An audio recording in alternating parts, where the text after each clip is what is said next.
everyone. Welcome back. You survived the first semester. Let's get back in the groove of this with the analysis of covariance, or ANCOVA, Week 1, Lecture 1. So when do you use analysis of covariance? Well, you use it when you want to do ANOVA, but you want to adjust for some other variable. So you've got one nominal between subjects, IV, with two or more levels, DV that's measured on an interval or ratio scale, so that's exactly the same as ANOVA. But in addition to the normal ANOVA, you want to adjust for some potential confounding effects of one or more covariates. So you want to adjust for them. And it turns out this is actually a mix of ANOVA with regression. So for example, say you want to compare the effectiveness of county and private drug treatment programs and subsequent usage. So there are two different levels of users that enter the two programs, and you can't randomly assign them. So, those who can afford it go to the fancy private program, and those who can't end up at the county program, that sort of thing. And not only do they differ in income, they differ in sort of usage as well. So they're not equal. So you want to equalize them on baseline drug use for comparison purposes. Well, how do you do that? You couldn't randomly assign them. So what's the next best thing you can do? It's ANCOVA. So your independent variable here is treatment program. It's got two levels, so it's actually kind of like a t-test, right? You got county and private. Your covariate is prior drug use. So that's measured on a 0 to 10 point scale from low to heavy prior drug use. And that is before they entered the program, what was their level of drug use, and it's just a continuous measure, 0 to 10. Your DV is post-treatment drug use, and it's measured on that same 0 to 10 scale. So that's actually your DV, is what kind of drug use they have after the program. You're going to adjust for the fact that they had differences before the program. So let's say you've got pre and 6 months post data from 50 clients at the two counseling centers, 25 at each, and assume that the more hardcore users tend to be remitted to the county program. So let's say these are your means post-use. And again, they go from 0 to 10, right? So higher number means more use after they complete treatment. You can see it's 5.3 for the county program and 3.52 for the private program. So just looking at these, it looks like the private program was more effective, right? If you didn't know better, you'd say, well, private program, lower subsequent drug use. It reduced their drug use more than the county program. But that ignores the fact that the county program users tended to have higher drug use from the get-go, right? So if we had collected drug use at baseline, which we have in this example, you would see this bias. So here's that same table. And now we've got their pre-use at 6.7 and 4.48. So those who went into the county program, well, they were more heavy drug users from the start, right, than the county.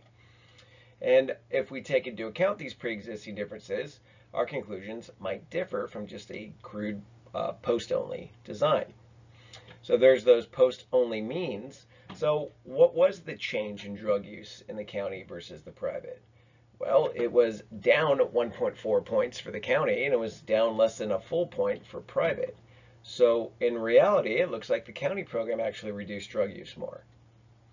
So even though the groups differed in their pre-existing drug use levels, the county program does appear to be associated with larger reductions in use. So it's contrary to what you would predict just based on the post means. So if you looked at just the post scores, the private program looks more effective just because they had less hardcore users from the get-go. The point of using ANCOVA, analysis of covariance, in this example, is to attempt to statistically equalize the groups on their prior drug use before determining whether they differ in their post-treatment period on drug use. So it's, again, sort of a mixture of regression with ANOVA. And it tries to first adjust the means to take into account differences associated with the covariate. In this case, it's their prior drug use, before it compares them on those post means. So covariates, what could they be? Well, they're variables you want to adjust for between your groups to remove differences. So those differences are associated with the DV and the IV prior to determining the effects of the IV. So they're related to the thing you're measuring, and they differ between your groups. So typical studies that use ANCOVA are quasi-experiments where you want to try to equalize the groups on personal and demographic variables that are related to both the IV and the DV before you compare them, because you know they're likely to differ. So if you can't randomly assign, it's kind of the next best thing you can do. Do a quasi-experiment, try to statistically equalize the groups on important known confounders. However, if you have too many covariates or the covariates are too strongly related, for example, you can have a problem. So it's not a perfect solution. So if a COV, or CV, is related to the outcome and the distribution of the covariate differs between the IV levels, it is a potential confounder in your study. And this is actually important. So something can only be a covariate, or excuse me, a confounder, and therefore a useful covariate, if it's related to your outcome, number one, and number two, it differs between your groups, right, your IV groups. So a variable must be related to both the IV and DV for it to be a potential alternative explanation for differences that you observe between the IV groups on the DV. That is a potential covariate. So for example, early quasi-experimental studies of driver education programs suggested really large benefits of driver education. So, however, it turns out that the more conscientious parents were more likely to send their kids to driver's education back in the day, and those more conscientious parents were also more likely to monitor their kids' driving behavior when they actually got licensed. So who you're driving with, how late you're staying out, etc., and so forth. And so we had a potential confounding effect. So what we have here is what's called the classic triangle of confounding. We are trying to measure the relationship between some exposure, and that's the epidemiologist word for an independent variable, and some outcomes. So you're trying to go across the top here. But the problem is you've got some third variable, a confounder, that's related to the independent variable, and it's also related to the outcome. So we don't know if the effect you see is due to the independent variable, or if perhaps it is due to the confounder. So in this example, we've got driver's ed. We want to know how driver's ed is associated with teen crash rates. But we had a problem. The problem was caring parents. Okay. I mean, not that that's a problem. It's actually a good thing usually. But caring parents were more likely to send their kids to driver's ed. And caring parents were more likely to change the outcome for their kids because they monitor their behavior because they were caring parents, right? So when they did later experimental study, specifically, they randomly assigned like 30,000 kids in Georgia to the best driver's ed class that these schools could make, the standard driver education class, and no class. They just said, look, you can go get your license. You don't have to take driver's ed. They found no long-term benefit of driver's education, and that's why it got defunded from the schools in the late 80s. So you can have more than one covariate, which is important, so you're not stuck with just one. You do need to do preliminary analyses, though, before you go throwing a bunch of covariates in a model to establish a couple things. One, that your IV groups do indeed differ on the covariate. So if you think age is a confounder, then the average age better differ between your groups, right? And secondly, that the covariate or covariates are indeed related to the outcome. So it doesn't matter if something differs between your groups if it's not related to the DV, right? So you could have different hair color in your independent group levels, but if that's not associated with intelligence, who cares? It's not a confounder and therefore not a good covariate. So the covariates should also not be too strongly related to each other. So this is about how much they overlap. So if you use things that overlap too much, it just messes up your SPSS trying to calculate the ANCOVA. So here's the preliminary analyses you should do. You should first run Pearson correlations between your DV, your IV, and your covariates. Just throw everything in a big correlation matrix and see what's related. And if there are multiple covariates, you want to see how much they are related to each other as well, because you want to make sure they are not too strongly overlapping. And then you want to make comparisons of the average covariate scores between the independent variable groups. So compare average age between those who went to county and went to private program. If average age doesn't differ between those levels of your independent variable, it can't be a confounder in your study, right? It doesn't really differ. So things that don't vary can't be confounders. So it turns out if you have a categorical potential covariate, so the usual one we deal with is sex, for example, you have to use chi-square test of independence to see if the covariate is associated with the independent variable, right? So that was the last thing we did last semester was chi-square test of independence. And just look at the covariate that you're considering. Is it continuous? If it's continuous, you're going to do some sort of mean comparison. And if it is something that is categorical, you're going to end up using chi-square to see if it's related to the independent variable. And so that's basically what this says. If your covariate is categorical, that is something nominal, you're going to use chi-square. If your covariate is something that is continuous, that is interval or ratio, such as age, you're going to use independent sample t-test to see if, for example, the average age differs between your groups, okay, or average number of prior DUIs differs between your groups, or whatever the heck it is. So it takes a little bit. This is something people screw up a lot on this assignment, is knowing, do I use the chi-square for the preliminary test or independent t? So again, use the matrix. Okay, so use the matrix. The covariate becomes the dependent variable in these preliminary analyses, and you want to see if they're related or they differ as a function of the independent variable. And good luck. I'm here if you have questions. So covariates are only potential confounders in your study if the following is true. The covariates are related to the DV. So what would be your evidence of that? Well, you'd show that there were significant Pearson correlations between the covariates or covariate or covariates and the dependent variable. So that's the first thing that has to be true. The covariate has to be significantly related to your dependent variable. And the correlation is a great way to do that. Secondly, that the covariates differ between the IV groups. So average age is related to your outcome variable. That's number one. Average age differs between those who got program A and program B. That's number two here. Okay, so that is showing that in number one, your covariate is related to the DV, and number two, the covariate is related to the independent variable, the IV. And that's where you're going to do either chi-squares if it's something like sex, it's nominal, or you're going to use independent t if it's something continuous like h. So only if those two things are true can the covariate explain differences between your IV groups on the dependent variable. If it doesn't differ between your groups or it's not related to your dependent variable, that's not a covariate. So this is important for you to remember when you're defending your dissertation proposal, that when they're telling you need to adjust for this or that or the other thing. Well, first of all, does it differ between the groups? If it doesn't, yeah, this isn't a confounder. This is wasting my time. Let me graduate. Okay. Is that covariate related to the DV? If it's not, you're wasting my time. Let me graduate. Okay. So this is actually important. So if either of the above is not true, the covariates cannot be confounders in your study. Okay. It's again important that the covariate can only be a confounder, that is, explain the results of your study, if it's related to the DV and it differs between the IV groups. So when you adjust for covariates, there's three possible things that can happen. One of them is nothing.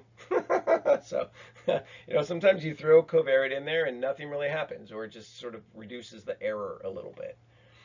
Number two is the means can get closer together. So whatever DV you're comparing, they were much more different beforehand. You throw the covariate in the analysis, they move closer to each other. The other thing that can happen is they can actually move farther apart. So you had a suppression effect is what we call. So you throw your covariate in there and the two means that were close together move further apart from each other when you adjust for differences between your groups on that covariate. So the different effects in ANCOVA are similar to ANOVA, except you get these covariate rows in your ANOVA table. So the difference between ANOVA and ANCOVA, again, is that it first does regression analysis. Like, you wouldn't know this except in telling you this. And then it does ANOVA. So it first adjusts the dependent variable means for the covariates. It removes differences in the dependent variable associated with the covariates. Then, and only then, does it calculate the difference between the independent variable groups. So you have a line in your ANOVA for the covariate or the covariate. So in that table where you get between and within in the error, so you get a line in there for each covariate in your model. And some interesting stuff happens with covariates. Sometimes you throw it in there and it's not statistically significant, but you know what? It changes your conclusions based on your analysis. Like, that happens sometimes. Sometimes you throw it in there and it's statistically significant and the means move farther apart or closer together or whatever it is. But you can use covariates in designs with more than one IV, and you can have more than one covariate. So you kind of just throw them in there. This is really handy analysis. You do ANOVA, and then they say adjust for this, and you throw it in there, and you get an adjusted version. So you still get, if you have more than one IV, you still get main effects and interactions, but everything's adjusted for the effects of the covariate first. Then it says, okay, after I move this variability in the dV that's predicted by the covariate, is there a difference in the dV between the independent variable groups? That is ANCOVA in a nutshell. So your sources of variability in ANCOVA are, well, that big turquoise thing here is the dependent variable. Some of the variability in there is accounted for uniquely by the independent variable, right? So that's that first arrow pointing over. That's variability in the dV that just the independent variable accounts for. That's going to be your omega squared, right? Then you have some overlapping. That next one is covariate is related to the IV and the dV. So that middle little, it's kind of like a triangle, that could be accounted for by either the independent variable or the covariate. It gets assigned to the covariate in this analysis. And then finally, you have variability in the dependent variable that's associated with just the covariate. It just adjusts those means, and it's just associated with the covariate. So it's kind of like you have two independent variables. One of them isn't, right? One is just an adjustment factor. So the assumptions are not super unusual. Number one is independence, because we're doing it between subjects and ANCOVA, so different people in the different levels of the independent variable. Number two, your dV scores are normally distributed. That's not a shocker. And I just tell you how you check that. Homogeneity of variance. This is a common one again with all these between groups designs. The spread of scores, the dV scores, is approximately the same for each of the independent variable groups. And I tell you how to test that, what you do if you violate it. And now we have a new one. So remember, because this is a both regression and ANOVA put together, you get the assumptions of both regression and ANOVA. And you probably don't remember this one from regression, but it basically says that your variables don't overlap too much. Okay, so this is why we do those preliminary correlations. One of the other reasons anyway is you want to make sure your covariates don't overlap too highly. That means they don't have a correlation that's like 0.5 or higher, for example. That means, you know, they're somewhat redundant. Maybe I don't want to adjust for all these things because they overlap a lot. So if your correlations are too high, SPSS will crash. So you'll know if you violate this assumption. Finally, we've got linearity. Because it uses regression to first adjust the dV means for the covariates, it uses linear regression, so it assumes that there's a linear relationship between the covariate, each covariate, and the dependent variable. And if you violate it, you have a loss of power. And then not only is there a straight line does a good job of representing the relationship between the covariate and the dV, it does it about the same for each level of the IV. So whatever that regression equation is, it works for each level of the independent variable. And so the reason it's an assumption is because it only does one regression analysis, adjusting those dependent variable means for the covariate differences.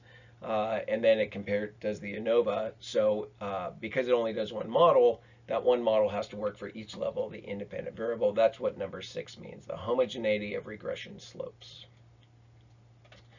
All right, and I do tell you how to check it should you have to do that. So you get two sets of means in ANCOVA. You get what's called the adjusted means and the unadjusted means. And the unadjusted means come first. They are the normal just means, the usual means you've been looking at without any sorts of adjustments. What's the average for group A versus the average of group B? The adjusted means take into account the adjustments that were done to the dependent variable means that were accounted for by the covariates. So there you go. Adjusted means take into account any relationship between the covariate and the dependent variable. Unadjusted means are also called the crude means. They don't have any sort of covariate adjustment. So the unadjusted means aren't actually compared in the ANOVA. It's the adjusted ones. Okay, so at first adjust them for differences that the covariate can account for. Then it compares the adjusted means between the independent variable groups. And you do have to click estimated means in order to get this. And the descriptives is where you get the unadjusted, because it is common to use to do a plot that shows both here's the raw means, the unadjusted means, and then here's the adjusted means. So your reader can see how things changed due to your adjusting for covariates. So unfortunately, SPSS does not give you the standard deviation for the adjusted means. It gives you something called the standard error, which we've never really talked about because, I mean, who cares? If it mattered, I'd tell you. What matters is you need to know how to convert the standard error that it gives you into a standard deviation. So it's not that hard. You multiply the standard error reported in the estimated means table by the square root of the cell sample size. So there's a formula: standard deviation is equal to the standard error of an adjusted mean times the square root of its sample size for that particular cell. And n is the number of participants in that cell or in that level of the independent variable. Your decision rule for the covariate is if the ANCOVA sig for the covariate is less than 0.05, then the covariate accounted for a significant amount of variability in the DV. In other words, it did some adjusting of those means in a meaningful way. If the ANCOVA sig is greater than 0.05, it suggests that the covariate did not really do much adjusting of the dependent variable means. Okay, it did not account for a significant amount of variability in them. So for the independent variable, so that covariate's in the ANCOVA table, and really you're just like, yes, it adjusted the means, or no, it didn't. Okay, that's basically the conclusion you reach. For the independent variable, it's the same as it was in the past. If ANCOVA sig for the IV is less than 0.05, you're going to reject the null that all groups are equal on the DV after adjusting for covariate differences. If ANCOVA sig is greater than 0.05, you're going to retain it. That is, there's no significant difference between the groups on the DV even after you adjusted for covariates. So multiple comparisons for the independent variable in ANCOVA. If you have a IV that has 3 or more levels and you reject the null as above, you will need to use multiple comparison test. That's Tukey, if you remember, to determine exactly which levels differ from each other. So in this case of the private versus county, there's only 2 levels, so we don't have to do Tukey, right? If it's significant, you know those 2 groups differ. If you got 3 or more, you would have to throw a Tukey on top of this. Your measures of effect size is eta squared, and eta squared is like that squared. It's the proportion of variability in the DV accounted for by the IVs for a particular effect. So bigger number, more variability accounted for. It's the usual thing. There's your formula, sum of squares for the IV divided by the sum of squares of the IV plus error. So note that that's not sum of squares total on the bottom there, because you take out variability associated with the covariate. It's just what's left over, which is the sum of squares IV, sum of squares error. We're going to do one of these. So you do have to hand calculate this for ANCOVA. You can't use the numbers in the total or corrected total row that SPSS gives you because they're wrong. That's why. Yeah, and don't include the covariate in the calculation of the sum of squares IV plus the sum of squares error. You got to do it by hand manually. Okay. Your APA format for your F-test. No one actually does these in just sort of the text. They do them in ANOVA summary tables, so I'm not even going to bother you with that. All right, let's go ahead and do one. Let's do the effects of a drug treatment program on subsequent drug use. Is there a difference in post-treatment drug use between persons who attend county versus private programs after adjusting for pre-existing differences in drug use? That is for offenders who go to the 2 programs. So this is that original example.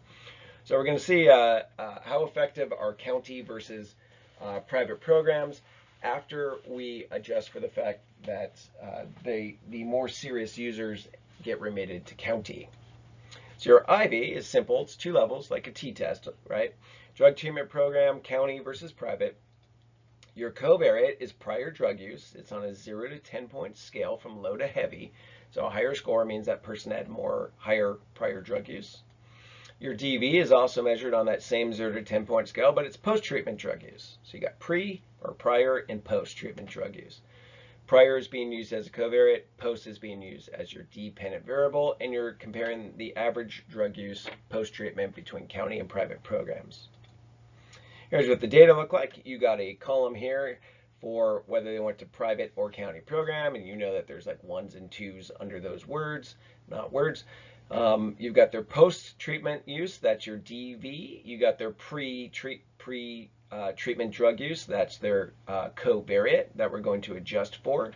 to see if they then differ in post-use. Here is just the number in each size. There's 25 sample size from each program. Counties coded as 1, privates coded as 2. This is important in a sec. All right, so first, we're going to do an unadjusted ANOVA that compares the treatment groups on the DV without adjusting for the covariate. Okay, so we're not going to adjust for pre-use. We're just going to compare. People go to private versus county on their post-treatment drug use and see what happens. Then we're going to go back and adjust for the covariate because I want you to see how it affects things. Did the post-treatment drug use of county versus private differ when we pretend that they were equal from the start? There are our means for county and private. So county was 5.36 after they were done. Private was 3.52. Sure looks like private was better, right? This is the ANOVA that we get. It's just like last semester. There's program is our row there. Program tells us whether the county and private programs differed from each other, whether their post-treatment drug use was the same or not. The SIG is less than 0.05. So indeed, the post-treatment drug use differed between county and private. Looking at the means, it was higher for the county program at 5.36 than private program. So our private program is really more effective. If you did this analysis, you'd say, yeah, they have lower drug use than those who got out of the county program, right? But this is not fair, and this is why we're going to do covariate, because we know that they weren't equal at the start of the study. So could this finding be confounding by differences in drug use that existed before treatment? You bet your bottom. All right, so let's look at that independent t-test. And we want to see if the IV groups differ on the covariate to see if that covariate step or piece 1 of whether it could be a potential confounder. We want to establish that the independent variable groups did differ on their pre-treatment drug use, right? So in this case, it is an independent t-test we use to establish that pre-treatment drug use differed between those who went to county and private because it's a continuous covariate. If it had been something that was categorical, like sex, for example, we would use a chi-square test of independence instead to establish that, sex was related to whether you went to county or private. So do the county and private patients, that's your independent variable, differ on pre-treatment drug use? That's your covariate. There's our t-test. There's our means up top there. We've got county at 6.76 and private at 4.48. And they sure look different, right? It looks like the county is higher, so it looks like they had more drug use from the get-go than those who went to private program. Is this statistically significant? Let's drop down to our independent T table. And remember, this is that one where we first look at the Levine sig, and we say if the Levine sig is greater than 0.05, we assume equal variances, so we just keep going across that line. If Levine sig was less than 0.05, we drop a line, right? Well, in this case, Levine sig is greater than 0.05. So we just keep cruising on the equal variances assume line. We get to sig two-tailed, which is the significance that actually compares the pre-treatment drug use, the 6.76 and 4.48 between those who went to county and private. Excuse me. Is there a significant difference? Yeah, that's totally less than 0.05. So yes, pre-drug use for the county was greater than those who went to private, right? They were 6.76 versus 4.48. All right, so we've established that the covariate differs between the independent groups levels. Specifically, the county folks had higher pre-treatment drug use. Is that covariate also related to the dependent variable? Well, we're going to throw everything in a big correlation analysis and see. So we're going to run Pearson correlations among all involved variables. Is the covariate related to the independent variable? So first piece of that. So remember, county is coded as 1 and private is coded as 2. Find where post-drug use intercepts with program and use alpha of 0.05. So we've got, not post, I meant pre-drug use. Pre-drug use with program is negative 0.588. So as drug use was higher, program was lower. What does lower on program mean? Oh, remember it was coded as 1 and 2, where 1 is county and 2 is private. So drug use goes up, program goes down, means county. Lower on program is county. So those who went to county tended to have higher drug use. And we kind of knew that, right? We just did a t-test that sort of showed this. Is the covariate related to the dependent variable? This is the new one. And so find where pre-use intercepts with the post-use. And indeed, you find that it's 0.821. And it's positive. So what's that mean? And it's significant, less than 0.05. So that means that those who had higher pre-drug use tended to have higher post-drug use. Not shockingly. Those who were more hardcore users at the start of treatment still were more hardcore users at the end of treatment. So why did we just do all this correlation and t-test stuff? Well, we wanted to establish that the covariate was associated with both the dependent variable, that was the Pearson correlation, and the independent variable, that was the independent T, and it was also shown in the Pearson correlation. So prior drug use differed between those who went to county and private program, and it was strongly positively related to the DV. That means it's a potential confounder. Okay, so that is a good thing to adjust for in a study like this, because it could explain differences you get in your DV because they differed in that covariate. So hence pre-treatment drug use is a good choice for a covariate for the study because it could explain post-treatment differences. All right, so doing the actual ANCOVA now. First thing we run into is our test of homogeneity of variances assumption. It's Levine's, like it always is. There's the SIG, 0.541. Is it violated or is it met? You just look at that and go, is that greater than 0.05? If so, the assumption is met. If it's less than 0.05, you violated it. So if Levine's SIG is greater than 0.05, the homogeneity assumption is met. And so 0.541 is greater than 0.05. So yeah, the homogeneity assumption is met. So we don't have to worry about the consequences of violating that assumption for this analysis. So what's that mean? It means that the variance of those who went to the post-treatment drug use of those who went to private and county was about the same. Okay, the spread of scores was about the same. However, if Levine's SIG had been less than 0.05, that would mean we violated the homogeneity of variances assumption. And so what do? Well, you can use 0.01 in subsequent for your ANOVA rather than 0.05 because the result is it inflates your type 1 error. So you just reduce your alpha level to adjust for type 1 error inflation. All right, there's a yellow box on here. So now we're actually going to do the adjusted ANOVA comparing the treatment groups on the DV, that is post-treatment use, after adjusting for the covariate, that is pre-use. So did pre-treatment drug use, the covariate, meaningfully adjust the post-treatment drug use means? Remember, there's a line in the ANOVA table for the covariate, and it tells you if it's significant, yeah, this covariate did meaningfully adjust the means. If it's less than 0.05. If it's greater than 0.05, no, it didn't really do that much adjusting. Survey says, there's our line in here for pre-use, and you can see the SIG is 0.000. That is less than 0.05. So there's our decision rule. If pre-SIG use less than 0.05, reject the null. If SIG is greater than 0.05, retain the null. So we're going to reject the null. And what's that mean? It means that indeed the participants' pre-treatment drug use did meaningfully adjust their post-treatment drug use means, right? So that covariate did significantly adjust their post-treatment means. All right, another yellow box that won't go away. So how about the actual big question? So we know the covariate adjusted the post-treatment means and drug use.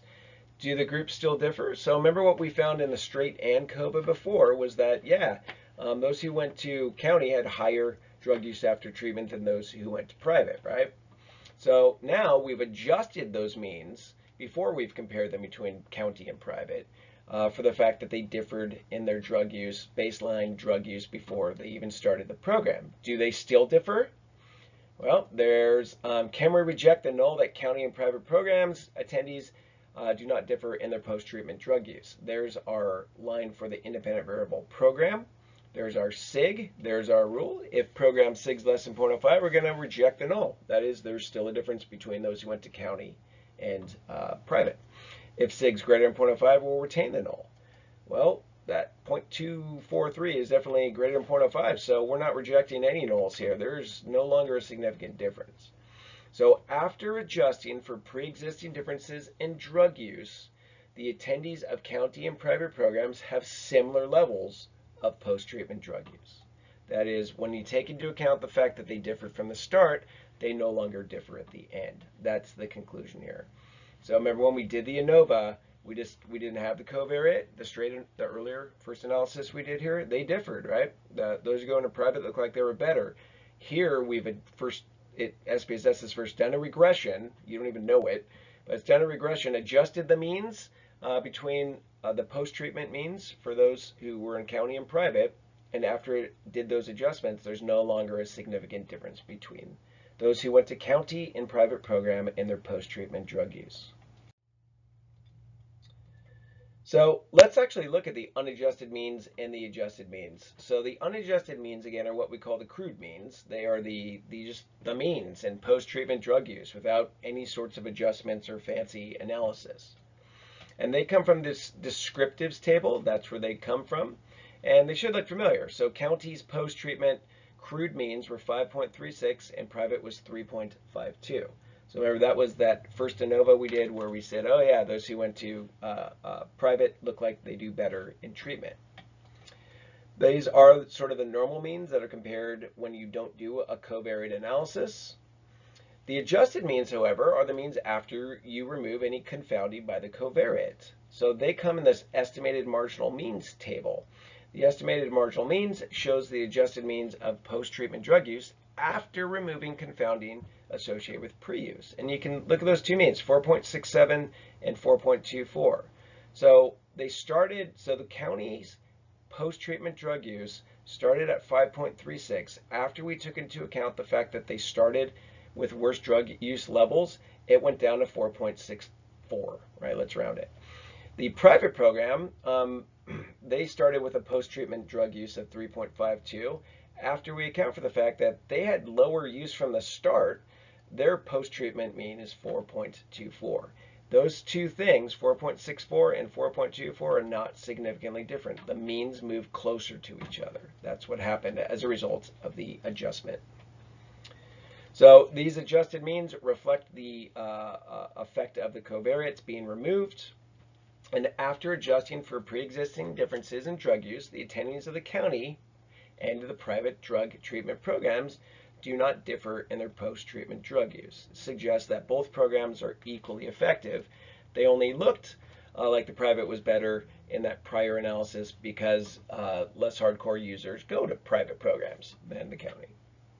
So totally different conclusion when you adjust for the fact that they differed on this confounding variable. So it is customary to actually show your adjusted and unadjusted means in a plot such as this, so people can see what happened. You can see on the left the unadjusted means of county and private. They were further apart. Then on the right, the adjusted means they moved closer together, right? And so the left was statistically significant when we did just a regular ANOVA. The right was not significant when we did our ANCOVA. So this allows people to see sort of what happened as a result of the adjustment. So clearly the covariate adjusted means are more similar to each other than the unadjusted means.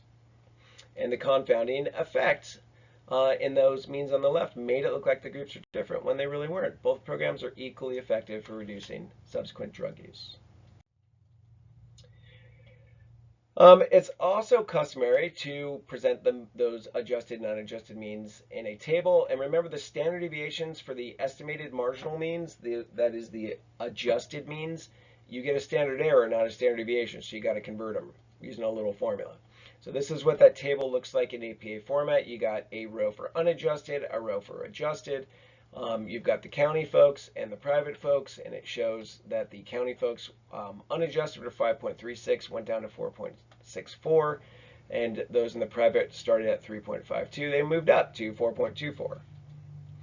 This is where those come from. So the descriptive statistics is your crude or unadjusted means. They go in your unadjusted row.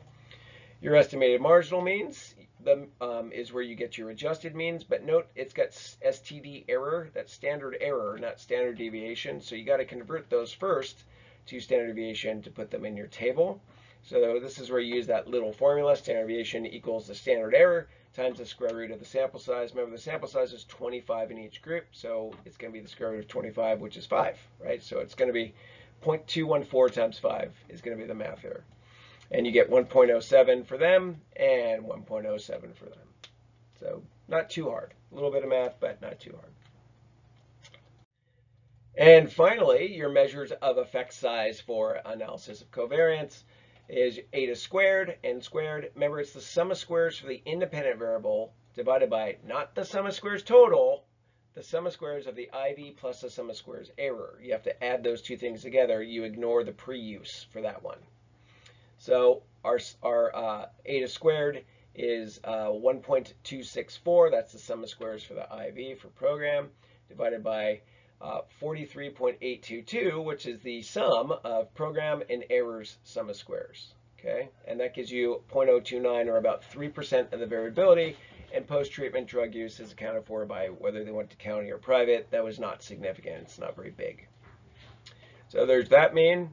There's where we got our mean for our denominator. Excuse me, our sum for our denominator is those two sums of squares together, and that's how you get your 0.029, or about 3%, if you multiply it by 100. And finally, your ANCOVA summary table. So we got to take all the stuff that came in this test of between subject effects. It's just like an ANOVA table, but you got a row for the covariate, right? You see that pre-use is in there now. So if you had more than one covariate, you'd have more than one line, one for each covariate. So take that. You got to Nessie rainbow barf that into APA format. Note that the total row has to be hand calculated for this. You can't use that total row. So see the totals up in the table is 1120 for sum of squares. That's wrong. The total for correct symbol is 134.3. Looks like 326. That's wrong. Neither of those are 93.26, right? So make sure you don't use the total or corrected total. You have to hand add 4944, 1.26, 42.56. Apparently that's 93.26. And 1 plus 1 plus 47 is 49. So you do have to add those. Your everything else just pops on in, except for your star that goes on your F, right? That's your sig less than 0.05. And there would be a star on program if it had been significant. It wasn't. And your eta squared, which was on the prior slide. So give it a shot, and if you have questions, hit me up. I'm here to help, and it's good to start a whole new term with y'all.